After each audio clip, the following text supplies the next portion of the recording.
दोस्तों मेरे एक व्यूवर्स का ये सवाल था कि मैं 35 साल का हूँ, 10 साल से शादीशुदा हूँ, हिंदू हूँ और मैंने शादी जारी रखने की बहुत कोशिश करी, लेकिन झगड़ों से तंग आ चुका हूँ और अब मैंने खुद को नुकसान पहुंचाने के बजाय अलग होने का फैसला किया है। दोस्तों चूंकि मेरी पत्नी आपसी सहमति से तलाक के लिए तैयार नहीं है और मेरे माता पिता मुझे समाज और रिश्तेदारों में अपनी इज्जत बरकरार रखने के लिए उसके साथ रहने के लिए मजबूर कर रहे हैं दोस्तों, और मैंने ऐसा किया और माता पिता के कहे जो अधिकांश फैमिलीज में होता है 10 साल तक ऐसे ही रहा।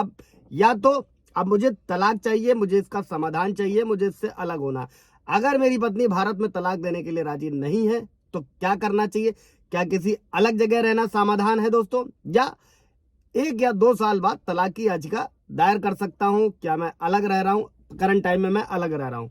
दोस्तों जय हिंद, नमस्कार, मैं एडवोकेट आशीष मिश्रा। लाइक कर दीजिएगा, शेयर कर दीजिएगा, सब्सक्राइब कर दीजिएगा। अगर आपकी भी ऐसे ही कोई क्वेरी है, अगर आपका भी कोई ऐसा ही सवाल है तो ये दोस्तों वीडियो आपके लिए भी है। दोस्तों हिंदू विवाह अधिनियम के 1955 के तहत पति और पत्नी को आपसी सहमति से तलाक के लिए आवेदन करने का विकल्प दिया गया है दोस्तों। हालांकि अगर आपका पत्नी, आपका लाइफ पार्टनर आपसी सहमति से तलाक के लिए सहमत नहीं है तो ऐसे में दोस्तों हिंदू विवाह अधिनियम की धारा 1955 की धारा 13 के सबसेक्शन 1 के तहत क्रुएल्टी के आधार पर तलाक की याचिका दायर करी जा सकती है। दोस्तों इस वीडियो हम लोग आज ये भी समझेंगे दोस्तों कि वो 2 तरीके क्या है जिनसे आप जल्द से जल्द डिवोर्स ले सकते हैं। दोस्तों एक चीज और समझिए, कई सारे व्यूवर्स के सवाल रहते हैं कि सर केसेस सालों से चल रहे हैं। केसेस सालों से सिर्फ इसलिए चल रहे हैं क्योंकि आप उनको चला रहे हैं। दोस्तों अगर आपकी पैरवी मजबूत तरीके से होगी तो आप केस भी जल्दी जीतेंगे या जल्दी केस खत्म होगा। और एक चीज और ध्यान रखिएगा, किसी भी तरीके की अगर झूठी एफआईआर कराई जाती है दोस्तों तो उसके लिए आप हाई कोर्ट का रुख कर सकते हैं, और नए कानून में जो कि 1 जुलाई 2024 से लागू हो चुके हैं पूरे देश में दोस्तों, ऐसे में आप भारतीय नागरिक सुरक्षा संहिता की धारा 528 के तहत जो भी झूठी एफआईआर हाई कोर्ट से क्वैश करा सकते हैं, रद्द करा सकते हैं। दोस्तों अभी क्रुएल्टी को दोस्तों ऐसे भी समझिएगा कि वो हर वैवाहिक आचरण जो पति पत्नी को परेशान करता है वो क्रुएल्टी नहीं होता है दोस्तों। और पति पत्नी के बीच केवल छोटे मोटे झगड़े या चिड़चिड़ापन, ये झगड़ा क्रूरता नहीं होता है दोस्तों। और वैवाहिक जीवन में क्रूरता छोटी या बड़ी किसी भी तरीके की हो सकती है दोस्तों, इसमें हाव भाव भी शामिल हो सकते हैं। और किसी भी तलाक याचिका में दोस्तों जब भी दायर किया जाता है तो उसको साबित करना होता है कि हाँ इस तरीके की क्रुएल्टी फिजिकल या मेंटली की जा रही है दोस्तों, जिसमें लगातार पति या पत्नी या दोनों में से जिसने भी दायर किया उसको मानसिक परेशानी हो रही है दोस्तों।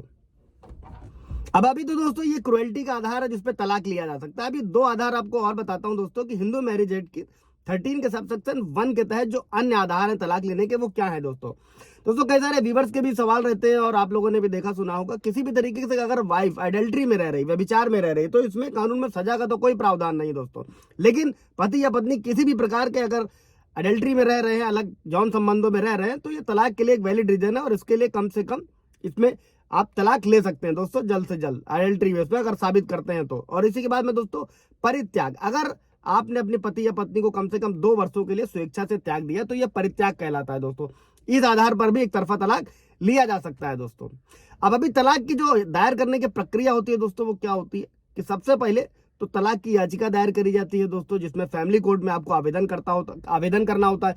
इसमें हलफनामा, वकालतनामा, सभी दस्तावेज लगाए जाते हैं दोस्तों। और इसके बाद में क्या होता है, कोर्ट समन, दोनों ही जो भी वादी प्रतिवादी होते हैं उनको समन इशू किया जाता है दोस्तों। और प्रतिवादी को यानी कि जो पत्नी है, अगर पति ने पत्नी के खिलाफ कराया तो फैमिली कोर्ट में पेश होना होता है और अपना पक्ष रखना होता है दोस्तों। और पक्षों को नोटिस या समन भेजे जाने के बाद में दोस्तों दोनों ही पक्षों के बीच मध्यस्थता का सुझाव भी कोर्ट द्वारा दिया जाता है दोस्तों। और इसके बाद में याचिका का जवाब उस पक्ष द्वारा दिया जाता है जो याचिका में बताए गए पॉइंट को स्वीकार या अस्वीकार करना है या नहीं करना है, ये कोर्ट के डिसीजन पर होता है दोस्तों।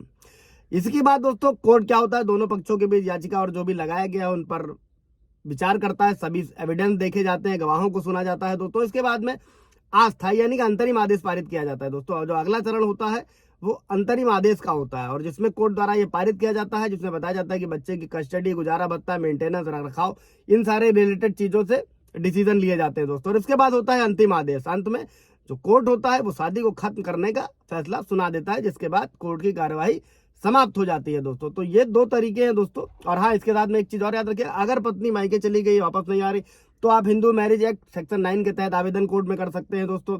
जुडिशियल सेपरेशन धारा 10 के तहत ले सकते हैं। अगर आपका झगड़ा बहुत बढ़ गया है, डिवोर्स नहीं हो पा रहा है, तो जुडिशियल सेपरेशन के जरिए आप अलग रह सकते हैं दोस्तों। और अगर पत्नी घर छोड़कर मायके चली गई, वापस नहीं आ रही है दोस्तों, ऐसे में मेंटेनेंस भी नहीं दिया जाएगा। इस पर सुप्रीम कोर्ट का जजमेंट है दोस्तों। और किसी भी झूठी एफआईआर को जैसे मैंने बताया आप रद्द करा सकते हैं। कोई सवाल जवाब होगा, कोई क्वेरी होगी, कमेंट में पूछ लीजिएगा। Thank you.